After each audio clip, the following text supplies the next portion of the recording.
ओम अष्टाविंशानि शिवानि सक्मानि सह योगं भजन्तु मे।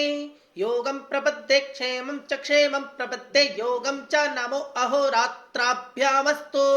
ओम शांति शांति शांति। ओम। सभी को नमस्ते जी। मन तथा आत्मा अलग अलग है। इस सिद्धांत की जीवन में उपयोगिता हमने देखा कि पाश्चात्य मनोवैज्ञानिक सिर्फ मन तक पहुंचता है। भारतीय मनोवैज्ञानिक का कथन है कि मन तो है ही, परंतु मन के परे आत्मा है। हमें मन को पार कर जाना है। मन को पार कर जाने की सिर्फ सैद्धांतिक उपयोगिता ही नहीं, व्यवहारिक उपयोगिता भी है। इसकी व्यवहारिक उपयोगिता क्या है? हमारा मन काम, क्रोध, लोभ, मोह आदि विकारों का घर है। हम काम के अभिभूत हो जाते हैं। क्रोध हमें पागल कर देता है। लोभ तथा मोह के कारण हम दुनिया में फंसे रहते हैं। यह सब मन का खेल है। हमें क्रोध आया या कोई दूसरा मानसिक संवेग उमड़ा, हम क्या करते हैं?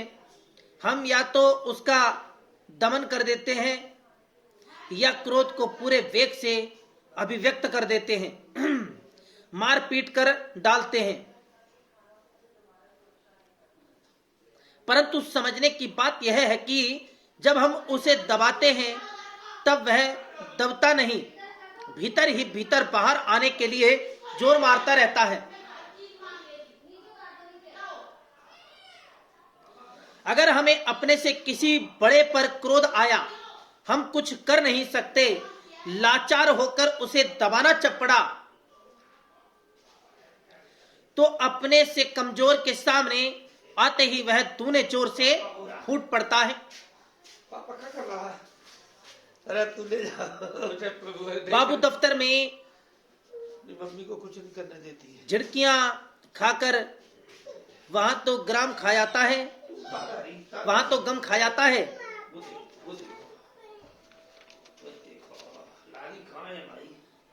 आकर छोटी छोटी बात पर बच्चों को पीटने लगता है।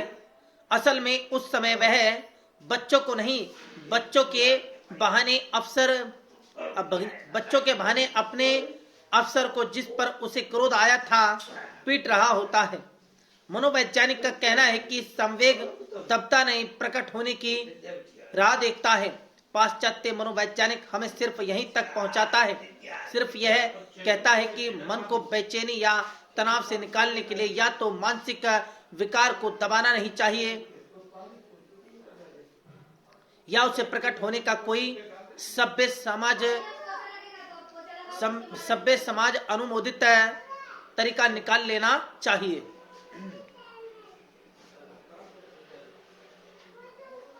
भारतीय मनोविज्ञान यह नहीं कहता। भारतीय मनोविज्ञान का कहना है कि मानसिक विकार से, काम, क्रोध, लोभ, मोह आदि से छूटने का जो तरीका पाश्चात्य मनोविज्ञान के व्यवहार व्याख्याकार फ्रायड आदि बतलाते हैं, वह सही तरीका नहीं है। वे इस तरीके का प्रतिपादन इसलिए करते हैं क्योंकि वे समझते हैं कि मनुष्य के भीतर सिर्फ मन की ही सत्ता है, मन के अतिरिक्त आत्मा की सत्ता नहीं है। मन क्योंकि विकारों का पुंज है, इसलिए वह तभी हल्का हो सकता है जब वह अपने भीतर के बोझ रूप में पड़े हुए विकारों को बाहर निकाल फेंके। परंतु भारतीय मनोविज्ञान मन के अतिरिक्त आत्मा को मानता है। काम, क्रोध, लोभ, मोह आदि विकार जो मन की उलझने हैं, मन के बोझ हैं, उन्हें आत्मा अपना मानने लगता है।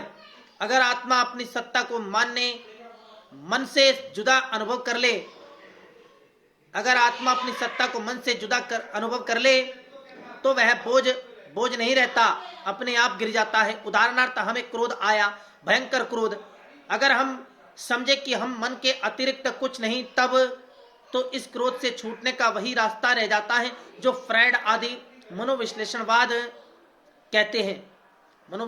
कहते हैं। या तो जिस पर क्रोध आया है उसका सिर फोड़ डाले या दूसरे किसी को अपने क्रोध का शिकार बनाए।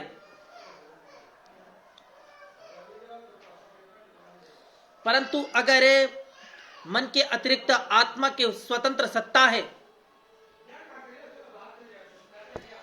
मन सिर्फ आत्मा का नौकर है, तो सारा दृष्टिकोण बदल जाता है।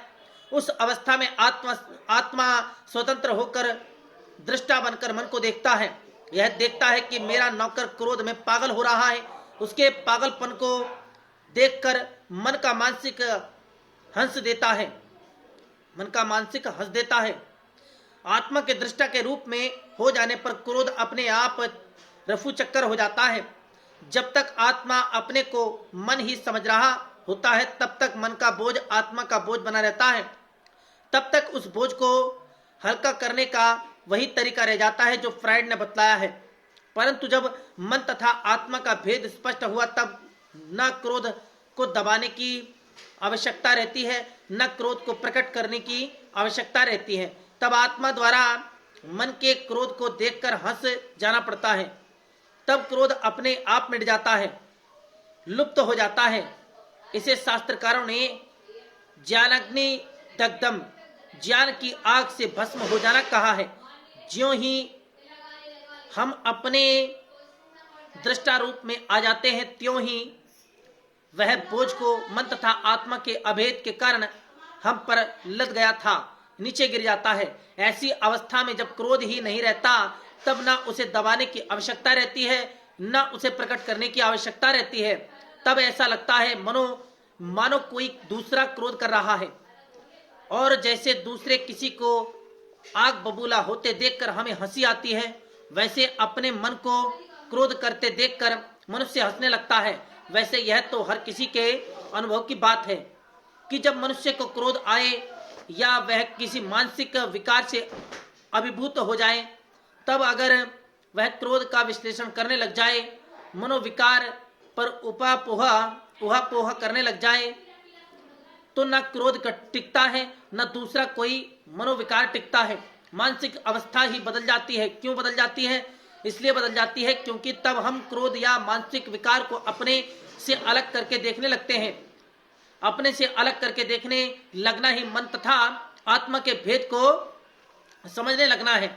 मन तथा आत्मा को अलग अलग समझ लेने के सिद्धांत की यही व्यवहारिक उपयोगिता है कि इससे मनुष्य मानसिक विकारों से ऊपर उठ जाता है। मन तथा आत्मा के भेद को कुछ और स्पष्ट करने की आवश्यकता है। जैसे शरीर को मन दृष्टा बनकर देखता है, वैसे मन को आत्मा दृष्टा बनकर देख सकता है। शरीर दृश्य है, मन दृष्टा है। ठीक इसी तरह मन संकल्प विकल्प दृश्य है, आत्मा दृष्टा है। जैसे शरीर तथा मन में भेद है, वैसे मन तथा आत्मा में भेद है। इस स्थल पर एक प्रश्न उठ खड़ा होता है। प्रश्न यह है कि हमने अनेक स्थानों पर लिखा है कि सांख्य सिद्धांत के अनुसार मन प्रकृति का परिणाम है। प्रकृति का परिणाम होने के कारण यह भौतिक है। अगर मन भौतिक है तो मन शरीर का दृष्टा कैसे हो सकता है? अभौतिक तो भौतिक का दृष्टा भोक्ता हो सकता है। भौतिक का दृष्टा भोक्ता कैसे हो सकता है? दृष्टा और भोक्ता होने के लिए चेतना चाहिए। जो वस्तु भौतिक है वह चेतन नहीं होती। इस प्रश्न का उत्तर भौतिकवाद तथा अध्यात्मवादी दृष्टिकोण से निम्न है। ओम शम। आगे की बातें अगले अध्याय में। ओम नमस्ते जी।